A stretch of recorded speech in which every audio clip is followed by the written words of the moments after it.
ke lapangan untuk berolahraga, bersama teman pergi bermain futsal. Jangan biarkan ada orang ketiga agar terhindar dari selingkuh emosional. Emang ada selingkuh emosional? Apa itu dan bagaimana menghindarinya? Kita akan membahasnya di sini dalam program Kapas Keluarga Allah Pasti Akan ke Surga.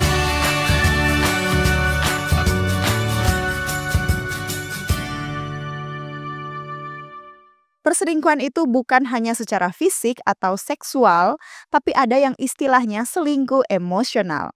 Selingkuh emosional adalah bentuk perselingkuhan di mana seseorang menjalin hubungan emosional yang mendalam dengan orang di luar pasangannya, yang melibatkan keterikatan emosional, keintiman atau perhatian yang biasanya seharusnya diberikan hanya kepada pasangan.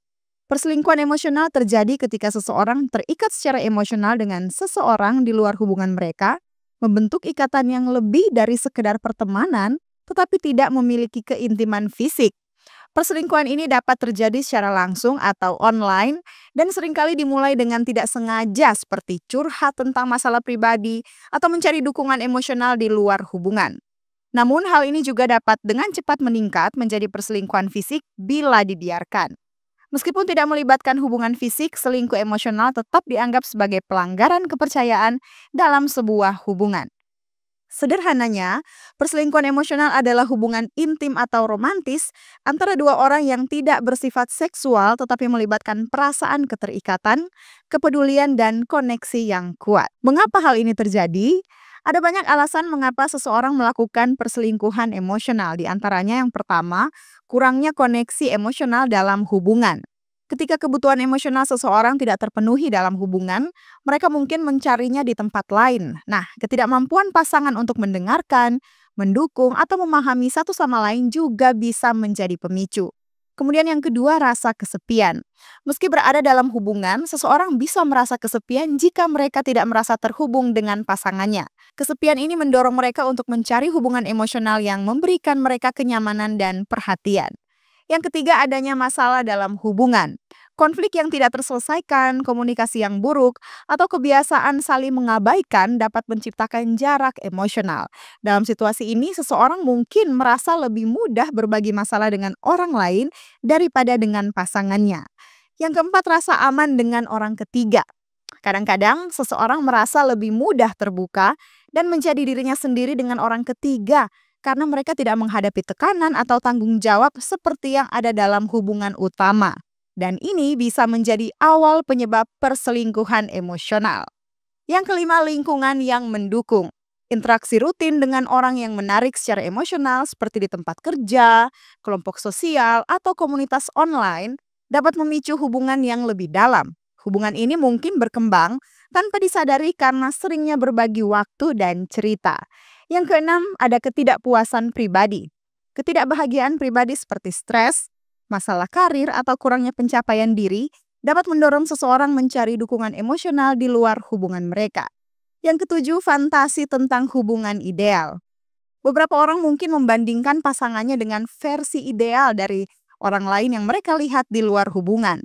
Fantasi ini membuat hubungan emosional dengan orang lain terasa lebih menarik daripada kenyataan hubungan dengan pasangan. Yang kedelapan, kurangnya batasan. Tidak menetapkan batasan yang jelas dalam hubungan dengan lawan jenis atau orang lain bisa menjadi pintu masuk perselingkuhan emosional. Misalnya, berbagi detil pribadi yang terlalu intim dengan orang lain dan sebagainya. Kemudian yang kesembilan, keinginan untuk perhatian dan validasi. Seseorang mungkin merindukan pujian, perhatian, atau validasi dari orang lain yang tidak mereka dapatkan dalam hubungan. Bila hal ini terjadi, bukan tidak mungkin akan ada perselingkuhan emosional dan lebih lanjut lagi perselingkuhan fisik dan seksual. Yang ke-10, pola atau kebiasaan dalam hubungan sebelumnya.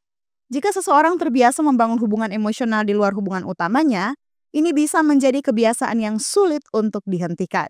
Nah, kalau begitu bagaimana kita mendeteksi adanya perselingkuhan emosional?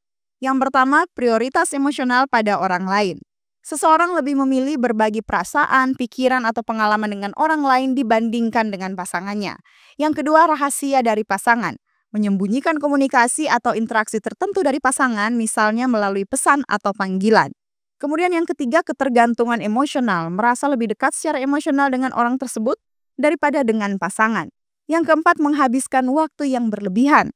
Mengalokasikan banyak waktu untuk berbicara, bertemu, atau berinteraksi dengan orang tersebut, bahkan jika itu hanya secara online. Yang kelima, fantasi tentang orang lain. Mulai membayangkan hubungan romantis atau kehidupan bersama orang tersebut. Yang keenam, kurangnya keintiman dengan pasangan. Hubungan dengan pasangan menjadi terasa renggang karena fokus emosional teralihkan ke orang lain. Walaupun perselingkuhan emosional tidak melibatkan kontak fisik, namun hal ini tetap dianggap sebagai pengkhianatan dalam hubungan suami istri yang pasti memiliki dampak negatif dan juga konsekuensi yang merusak. Seperti yang pertama, rusak dan hilangnya kepercayaan dalam hubungan. Kepercayaan adalah fondasi utama hubungan yang sehat. Ketika perselingkuhan emosional terjadi, kepercayaan pasangan akan runtuh dan sulit untuk membangunnya kembali. Pasangan yang dikhianati akan merasa sulit untuk mempercayai apa yang dikatakan atau dilakukan oleh pasangannya. Kemudian yang kedua, perasaan terluka dan dikhianati. Pasangan yang menjadi korban biasanya merasa tidak dihargai, tidak cukup baik, atau tidak penting bagi pasangannya. Perasaan dikhianati ini bisa menimbulkan luka emosional mendalam yang sulit untuk disembuhkan. Yang ketiga, menurunnya kualitas hubungan suami istri. Perselingkuhan emosional seringkali menciptakan jarak emosional dan fisik antara pasangan. Kehangatan, perhatian, dan komunikasi yang seharusnya ada dalam hubungan menjadi berkurang. Yang keempat, memicu konflik dan ketegangan. Ketika perselingkuhan emosional terungkap, hal ini bisa memicu konflik yang berkepanjangan, termasuk pertengkaran, saling menyalahkan, atau bahkan ancaman perpisahan.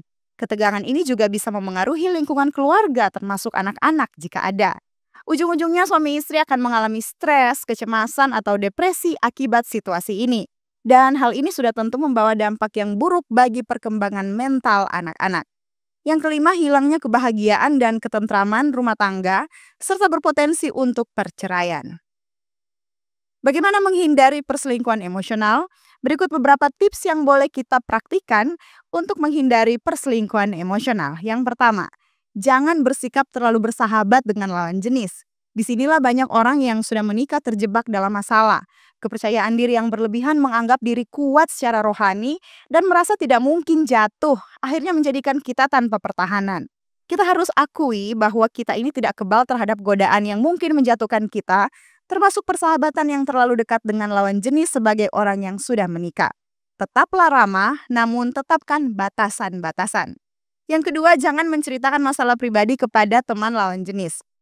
Hal itu akan membuat kita terikat secara emosional semakin dekat dan lama-kelamaan saling mengikat. Yang ketiga, jangan menghubungi lawan jenis yang mungkin menarik perhatian dan ketertarikan kita. Jika diam-diam mengagumi mereka, menyukai, dan ada rasa senang dan gelisah di hati hanya dengan memikirkannya, jangan sekali-kali hubungi mereka. Yang keempat, hindari kontak mata yang tidak perlu berlama-lama dengan lawan jenis. Yang kelima, jangan mengatakan kepada lawan jenis kalimat-kalimat menggoda atau kata-kata romantis walaupun mungkin hanya dalam konteks bercanda. Yang keenam, hindari diskusi dengan lawan jenis saat lelah, saat sangat sedih atau tertekan, berduka, mengantuk, atau merasa sakit. Hal ini dapat mengaburkan penilaian dan membuat kita terbawa situasi hingga mengatakan atau melakukan hal-hal konyol. Dalam situasi ini yang paling aman adalah menghubungi istri atau menghubungi suami. Yang ketujuh, hindari pujian yang tidak perlu dari lawan jenis. Yang kedelapan, berhentilah mengatakan aku menyukaimu atau bahkan aku mencintaimu kepada lawan jenis untuk maksud apapun. Yang kesembilan, perbaiki hubungan pernikahan. Jaga agar api cinta dan romantisme tetap hidup dalam pernikahan. Tunjukkan prioritas dan perhatian kepada pasangan agar keduanya mendapatkan kepuasan dan perhatian bukan dari luar pernikahan. Yang ke-10, jangan pernah menceritakan masalah rumah tangga kepada orang lain, khususnya kepada lawan jenis. Yang ke-11, jangan pernah pergi berduaan dengan teman lawan jenis. Yang ke-12, jangan pernah menggoda lawan jenis. Yang ke-13, perhatikan apa yang kita post di media sosial. Jangan biarkan ada gambar-gambar yang menggoda dan jangan beri kesempatan kepada siapapun masuk dan menggoda lewat media sosial. Yang ke-14, jangan pernah menghubungi mantan pacar setelah menikah. Yang ke-15, suami istri harus saling memperhatikan satu dengan yang lain, memprioritaskan pasangan, dan tetap menjaga hubungan dekat dengan Tuhan dalam keluarga. Nah, seandainya ada indikasi yang mengarah kepada perselingkuhan emosional, maka perlu yang pertama komunikasi terbuka. Pasangan harus berbicara secara jujur dan mendalam tentang apa masalah yang terjadi. Yang kedua, komitmen untuk berubah dan memperbaiki hubungan. Memulihkan hubungan itu membutuhkan waktu, usaha, dan kesediaan keduanya untuk menumbuhkan kembali kepercayaan dan koneksi emosional. Yesus katakan dalam Matius 5 ayat 28, "Tetapi aku berkata kepadamu, setiap orang yang memandang perempuan serta menginginkannya, sudah berzina dengan dia di dalam hatinya. Bahkan hanya melalui pikiran saja kita bisa berzina." Artinya hal ini mungkin terjadi juga melalui perselingkuhan emosional. Itulah sebabnya sebagai suami istri Kristen, Alkitab mengingatkan kita untuk tidak membawa diri ke dalam pencobaan. Sebagai kesimpulan, perselingkuhan emosional bisa menggoda siapa saja. Sadarlah bahwa tidak ada seorang pun yang kebal terhadap hal ini. Kapan saja dan di mana saja bila diberi kesempatan, maka hati bisa berpaut dengan lawan jenis yang bukan pasangan pernikahan kita. Jaga kehormatan pernikahan kita, perhatikan dan prioritaskan kebutuhan emosional pasangan kita, selalu dekat dan beribadah kepada Allah bersama dalam keluarga, serta jangan beri kesempatan kepada si jahat. Kiranya kita semua dijauhkan dari perselingkuhan emosional. Demikianlah pembahasan kita kali ini. Bila sahabat Kapas merasa diberkati, jangan lupa untuk subscribe YouTube channel Cornelius Media. Kiranya Tuhan memberkati kita sekalian dan salam Kapas.